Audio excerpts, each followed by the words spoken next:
આજે બજારની શરૂઆત સપાટ થઈ છે.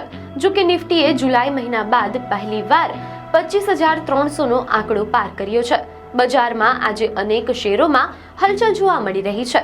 રૂપિયો મંગળવારના $88.5 બંધ ભાવની સામે $87.82 પર ખુલ્યો છે અને ડોલર ઇન્ડેક્સ 3 મહિનાના તળિયે જતા રૂપિયો 29 ઓગસ્ટ પછી તેના સર્વોચ્ચ સ્તરે પહોંચ્યો છે.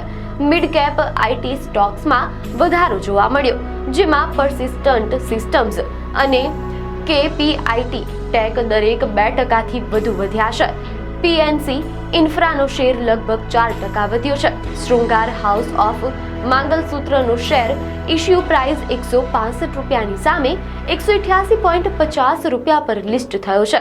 આજે સંરક્ષણ ક્ષેત્રના શેરોમાં પણ તેજી જોવા મળી રહી છે, જેમાં ભારત ઇલેક્ટ્રોનિક્સ લિમિટેડ BEL નિફ્ટીનો ટોચનો ગેનર બન્યો છે. આવી જ ન્યૂઝ અપડેટ માટે ધ લોકસત્તા પેજને ફોલો કરો.